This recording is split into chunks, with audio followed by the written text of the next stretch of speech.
Yo! What's up mga Trogsoy? Welcome back to my video. Kung napapansin po ninyo, meron po akong hawak-hawak na prutas. Ano to? Avocado to ha. Baka isipin nyo star apple to. Mukha lang siyang star apple pero avocado po ito. Napakahirap po kasi maghanap ng avocado ngayon. Siguro kasi hindi po siya avocado ngayon. Pero since meron akong nakitang isang avocado, may kamahalan siya. Kasi hindi siguro panahon ng tag-avocado ngayon eh. So, tatanungin niyo bakit ko merong hawak na avocado.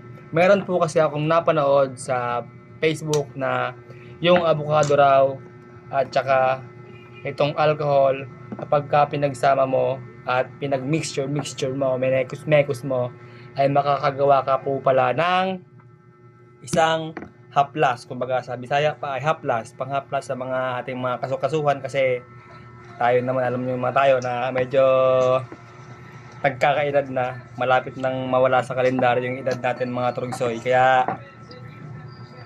napanood ko yun, gagawin natin yun. Let's go! Ang kailangan lang po pala sa avocado na to ay yung buto niya mga Trogsoy, kaya hiwain na natin to.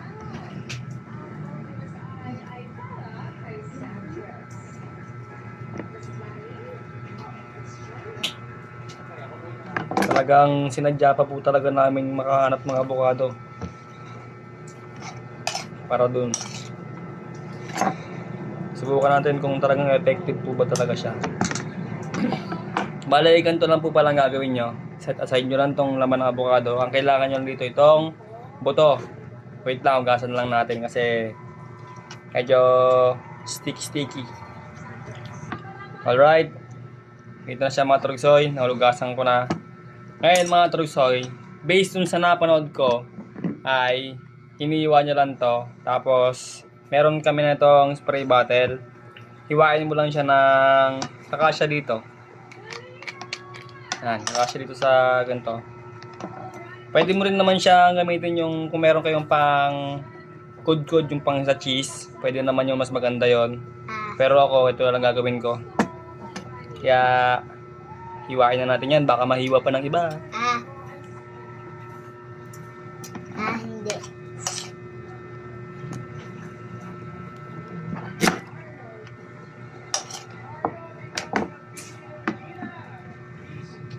Time slaps na lang mga Trogsoy.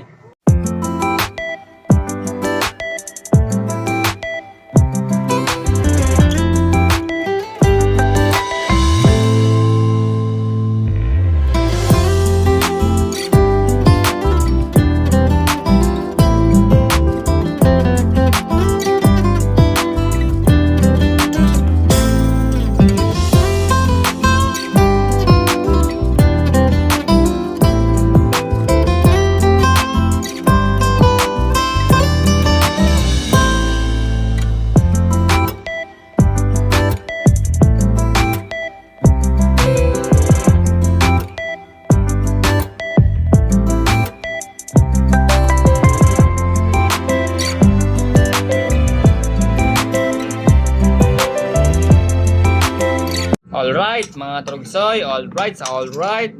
Nagadgad ko na. Ngayon mga Trogsoy, lalagyan natin siya dito sa spray bottle. After that, pwede na daw itong gamitin. Siguro, pero para sa akin, bukas ko na gagamitin to para mababad yung alcohol. Mas ma-absorb. Tsaka yung Tagal lang. ilalagay natin na efficacent oil.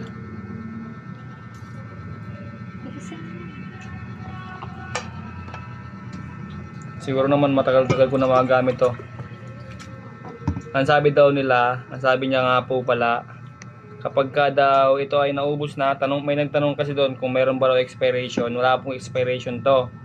Pero, once na naubos na raw po yung alcohol, at saka yung, or kung efficacent, ay, ang gagawin nyo lang daw po, ay tatapon nyo lang itong laman, tapos, bili kayo panibagong avocado. Refill nyo lang ulit ng panibago. Okay, mga Trogsoy, nilagay ko na yung ginadgad ko. Bali yung kalahati po pala na ito ay ginadgad ko.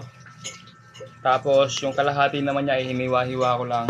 Tapos lagyan na natin siya ngayon ng alcohol para all rights na.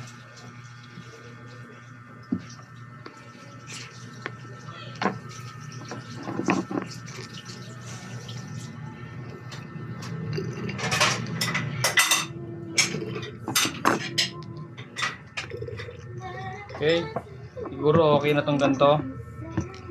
Tapos ito, lagyan natin ng small amount din ng efficacent oil. Extreme oil pala to, extreme. Okay na yan. Para meron na siya konting lamig. After that, mekos-mekos na natin. Okay, so bale ito na po yung finished product natin mga Trogsoy. Bale bukas ko na lang po siya gagamitin, pero siguro kahit mamaya pwede na gamitin to. Malalaman natin kung effective po ba talaga siya o hindi. So paano mga Trogsoy, bye bye, peace out. That's all for today. I love you all.